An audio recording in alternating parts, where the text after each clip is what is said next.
Alright guys, hope y'all are doing well. I'm going to do a quick overview of our video from yesterday and then go into a new concept of present tense conjugation, and we'll quickly go through some examples, and if you guys have questions feel free to ask me in class. So real quick, we talked about subject pronouns in English. As we see, there's a singular column as well there's a plural column. And we have I, you, he, she, it, we, you, all, or in the South we say y'all and they. And we also have the pronombres sujetos en español. Yo, tú, él, ella, usted, nosotros. Remember from yesterday, the vosotros form is only used in Spain, so we'll keep with the ustedes form just for clarity and for purpose of our class. Ellos, ellas, and ustedes. And again, the purpose of subject pronouns are to, number one, identify the subject of the verb, and secondly, to avoid repetition. So let's go down here and apply that information to the following. So there's three types of verbs in Spanish. There's an AR, secondly an ER, and then an IR. As you see here, you might recognize the majority of these verbs. We have bailar, hablar, caminar, trabajar. We also have comer, aprender, beber, correr, vivir, escribir, aplaudir, and persistir. Some of these might be new. You might recognize all of these. Nevertheless, you'll be able to apply the concept momentarily. So these verbs are in what's called the infinitive form, which means the original form of the verb. And from there, we'll be able to apply the information what I'm going to tell you here in just a second. So keep in mind that conjugation is just simply identifying the subject. And here's the formula that we've discussed in class, how to conjugate in Spanish. A 3S 2C, which just simply means 3 steps to conjugation. So 3 steps to conjugation. As you guys can see here, it's a quick way to be able to remember the process for identifying the subject or who it is that we're talking about primarily. So let's take some examples from each of these columns, and we'll work through this, and hopefully we'll be able to better understand this. So keep in mind that the subject pronouns will come into play here momentarily. If we are discussing I, it's going to be yo, you, tú, él, he, with an accent, ella, she. Usted's the formal way of communicating you. So instead of como estás, how are you? Como está usted? First plural is nosotros, ellos, ellas, and ustedes. So let's take the verb to work, trabajar. And just go ahead and put it right here. Trabajar.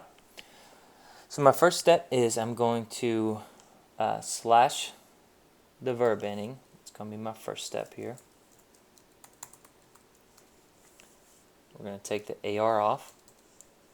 And in doing that, we've completed the second step, which is to write the stem, whatever's left over after you remove the AR, ER, or IR. And then the third and final step is to copy and paste the verb ending. So copy, paste the verb ending. So really depends on which verb you're trying to, or what the subject is that you're trying to communicate. So in our case, let's say we're talking about you. So we'll take the AS right here because that's linked with the to form, and we'll just say you work a lot. Trabajas mucho. That's done. If we wanted to say she works a lot, we need to remove the AS, and we're going to copy and paste the A right here, so trabaja mucho. However, we need to clarify who it is that's working, because this could be he or she, so we're going to do instead ella trabaja mucho. Very simple. Let's go to the ER form, and hopefully you'll be able to understand that. Let's take aprender, to learn. So we'll take the verb aprender, to learn, and follow our 3 steps again right here. We will slash the ER. We're left with what's called the stem. And then again, depending upon which verb you're trying to, or subject you're trying to communicate in the verb. Let's say we, so I need to change this right here. This should be EMOS. Let me change this to.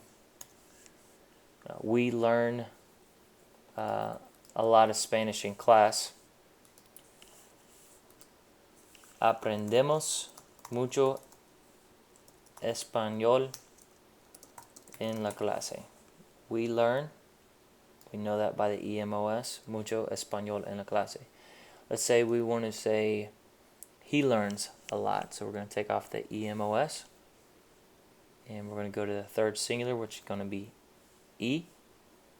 And again, we have to clarify because it's the third singular. So we'll say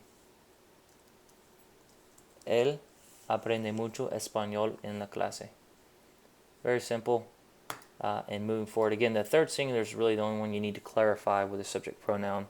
All of the others we kind of know just by the ending itself. So let's do to write, escribir.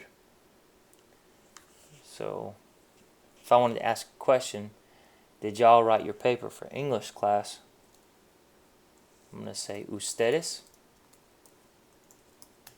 escriben. Are y'all writing your paper for English class? Tu papel para la clase de inglés.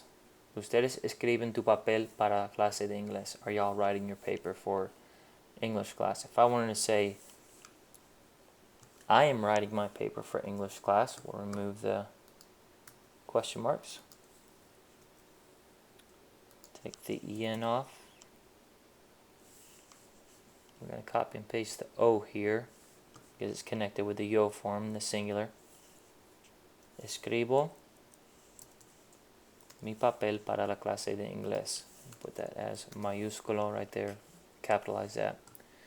Very simple. That is how you conjugate in the present tense. Keep in mind the 3S 2C formula / the AR, ER, or IR. Write the stem, which is whatever's left over.